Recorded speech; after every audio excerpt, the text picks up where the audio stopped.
تکلیف اور غم میں جا کر گزاری ہوئی راتوں میں جو باتیں جو دعائیں اللہ سے کی ہیں نا، اور اس غم کی گھڑی میں ٹوٹے ہوئے دل کی تکلیف کو آنکھوں سے بیان کرتے ہوئے جو آنسو بہے ہیں نا، اللہ پاک نے ایک ایک آنسو کو اپنے پاس محفوظ کر لیا ہے۔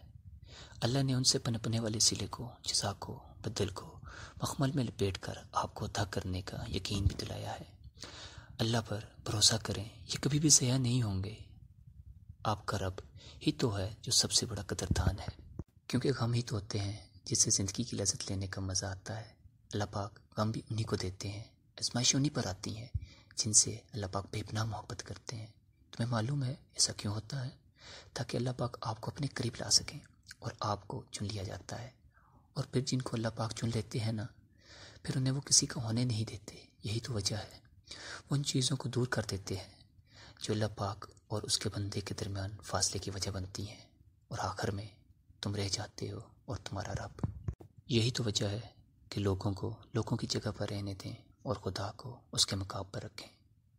جب بھی انسان کو خدا بنانے کی کوشش کریں گے، ان کے پیچھے بھاگیں گے، ان کے آگے جھکیں گے، ان کے سامنے روئیں گے، تو نقصان ہی ہوگا۔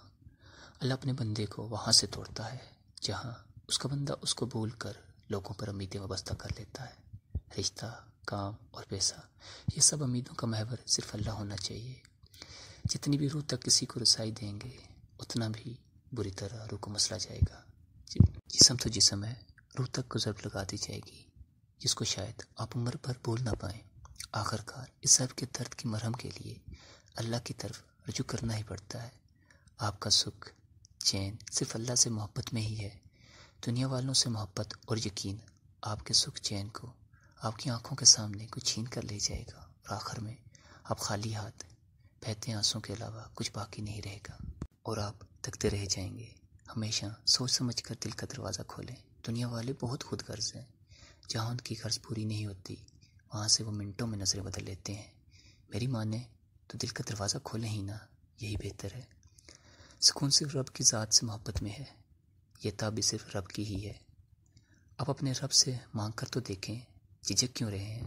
وہ رحمان ہے، اس کی رحمت اس کے غضب پر بھاری ہے۔ آنسوں کو بہا کر تو دیکھیں، ہاتھوں کو اٹھا کر تو دیکھیں، صبح سب سے پہلے اٹھ کر ماتھے کو سجدے میں بچھا کر تو دیکھیں۔ آپ حیران رہ جائیں گے وہ آپ کے دل کو کس طرح سکون سے بھر دے گا۔ تنہائی اور خاموشی میں اپنے رب سے بات تو کریں، دل کے درد کو آنسوں میں ڈلنے تو دیں۔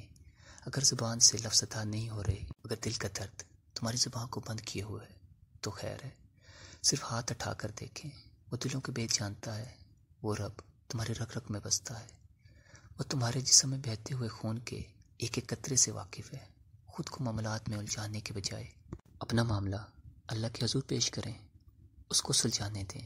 یہ اداسی بھی زندگی کا ایک حصہ ہے، بس اداسیوں کو خود پر حاوی نہ ہونے دیں، ان کو لمبے ڈیرے نہ ڈالنے دیں، اداسیوں کو مہمان ہی رہنے دیں، مکین نہ بننے دیں۔